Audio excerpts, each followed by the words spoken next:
അത് ബിരിയാണി കൊടുക്കുമ്പം അർഹതപ്പെട്ട ആൾക്കാരിൽ എത്തിക്കണമെന്നുണ്ട്. അതുകൊണ്ടാണ് മെഡിക്കൽ കോളേജും അതുപോലെ തന്നെ തെരുവോരങ്ങളിലും ബിരിയാണി കൊടുക്കുമെന്നുള്ളൊരു പ്രസ്താവന ഈ റിസൾട്ട് വരും മുമ്പേ പ്രഖ്യാപിച്ചതും ഓർഡർ കൊടുത്തതും.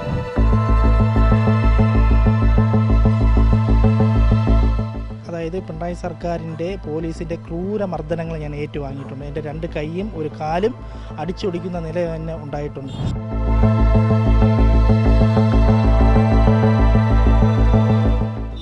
സീറ്റോട് UDF അധികാരത്തിൽ തിരിച്ചെത്തിയിട്ടുണ്ട്.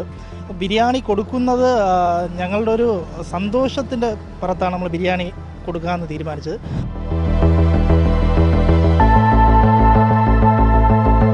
നീണ്ട 10 കൊല്ലം പിണറായി സർക്കാരിൻ്റെ പോലീസിൻ്റെ ക്രൂരമർദ്ദനങ്ങൾ എന്നെപ്പോലുള്ള പല യുവ നേതാക്കളും ഏറ്റുവാങ്ങിയിട്ടുണ്ട്.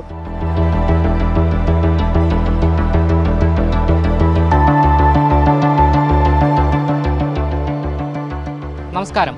ഈ നിയമസഭാ തെരഞ്ഞെടുപ്പിൽ UDF വിജയിച്ചു കഴിഞ്ഞാൽ തിരുവനന്തപുരം മെഡിക്കൽ കോളേജിലും അതുകൂടാതെ തെരുവോരങ്ങളിൽ ഉള്ള അർഹതപ്പെട്ടവർക്കും ബിരിയാണി നൽകും എന്ന് പറഞ്ഞൊരു പൊതുപ്രവർത്തകനുണ്ട്. അതുകൂടാതെ ജീവകാരുണ്യ പ്രവർത്തകൻ കൂടിയാണ് അദ്ദേഹം. എന്തായാലും അർഹതപ്പെട്ടവർക്ക് ബിരിയാണി നൽകും. ആ ബിരിയാണി ഈ ഒരു വിജയത്തിന് മുൻപേ തലേ ദിവസം തന്നെ ഓർഡർ ചെയ്ത വ്യക്തി കൂടിയാണ് ഇന്ന് മറുനാടനൊപ്പം ഉള്ളത്. എന്തായാലും വളരെ വലിയ വിജയപ്രതീക്ഷയാണ് UDFൽ അദ്ദേഹവും വെച്ചു പുലർത്തിയത്. അദ്ദേഹം ഒരു പൊതുപ്രവർത്തകനും നേരത്തെ പറഞ്ഞതുപോലെ ജീവകാരുണ്യ പ്രവർത്തകൻ കൂടിയാണ്. അതുകൂടാതെ യൂത്ത് കോൺഗ്രസിൻ്റെ നേതാവ് കൂടിയാണ്.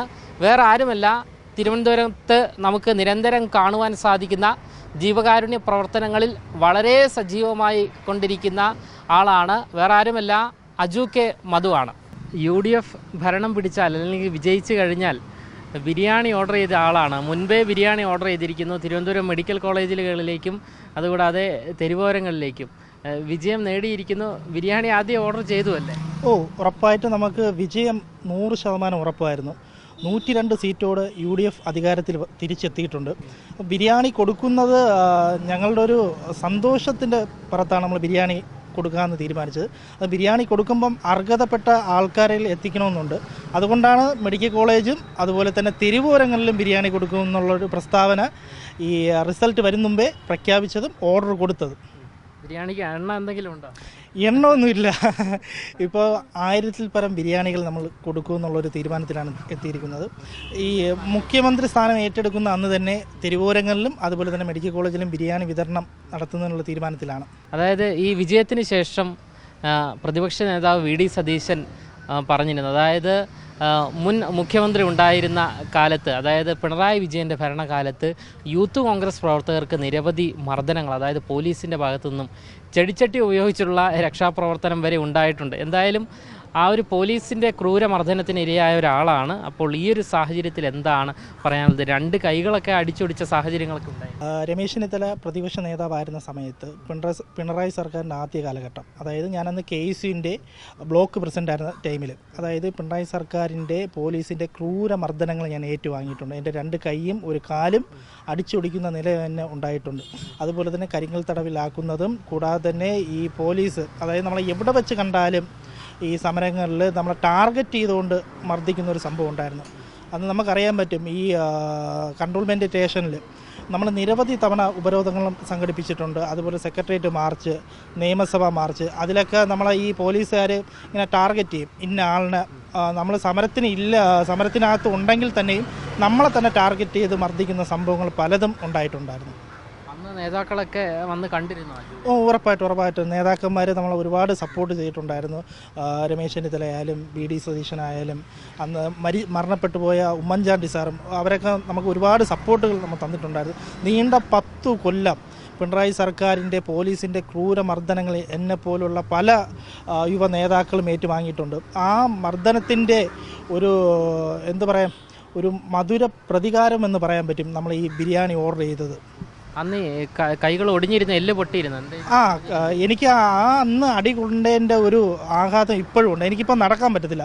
നടന്നു കഴിഞ്ഞാൽ ഈ കാല് തെന്നിപ്പോവും. അന്ന് സർജറി ചെയ്യണമെന്ന് പറഞ്ഞതാണ്. നമ്മളെ സാമ്പത്തികമായിട്ടുള്ള ബുദ്ധിമുട്ട് കാരണമാണ് അന്ന് സർജറിയിൽ നിന്ന് തന്നെ ഞാൻ മാറിയത്. ഇപ്പോൾ അതിൻ്റെ ഒരു പറയാൻ പറ്റും, അതിൻ്റെ ഒരു ആഘാതം ഇപ്പോഴും ഞാൻ ഏറ്റുവാങ്ങുന്നുണ്ട്. എനിക്ക് നടക്കാനോ അതുപോലെ തന്നെ കൈ ഇങ്ങനെ തിരിക്കാനോ അങ്ങനെയൊന്നും പറ്റത്തില്ല. വളരെയധികം ബുദ്ധിമുട്ടാണ് ഇപ്പോഴും. അന്നുണ്ടായ സംഭവത്തെക്കുറിച്ച് മറ്റു ചില പ്രേക്ഷകർക്ക് ചിലപ്പോൾ അറിഞ്ഞുകൊള്ളണം എന്നില്ല. അതുകൊണ്ട് തന്നെ അന്നുണ്ടായ ഇൻസിഡൻറ്റ് എന്തായിരുന്നു എന്ന് പറയാം. അതായത് അന്ന് ഈ ലോ കോളേജുമായി, അതായത് കേരള യൂണിവേഴ്സിറ്റി പേരൂർക്കട ലോ കോളേജുണ്ട്, ആ ലോ കോളേജിൻ്റെ സമരവുമായിട്ട് ബന്ധപ്പെട്ടാണ് നമുക്ക് ഇങ്ങനെ മർദ്ദനങ്ങൾ ഏറ്റുവാങ്ങിയത്. പോലീസിൻ്റെ ലാത്തിച്ചാർജ്? അതെ, പോലീസ് വളഞ്ഞിട്ടടിക്കുകയായിരുന്നു. ഞാൻ ആ അടിയിൽ ഒറ്റപ്പെട്ടു പോയി, എന്നെ വളഞ്ഞിട്ട് മർദ്ദിക്കുകയായിരുന്നു ചെയ്തത്. എന്നിട്ട് മെഡിക്കൽ കോളേജിൽ എന്നിട്ട് പോലീസ് എന്നെ നേരെ മെഡിക്കൽ കോളേജിൽ കൊണ്ടുപോവുകയും അവിടെ നിന്നാണ് അഡ്മിറ്റായി 1-2 മാസത്തോളം ചികിത്സയിലായിരുന്നു ഞാൻ. എന്തായാലും തിരുവനന്തപുരം നഗരത്തിൻ്റെ അങ്ങോളം ഇങ്ങോളം വർഷങ്ങളായി ജീവകാരുണ്യ പ്രവർത്തനം ചെയ്യുന്ന ഒരാളാണ് അജു കെ മധു.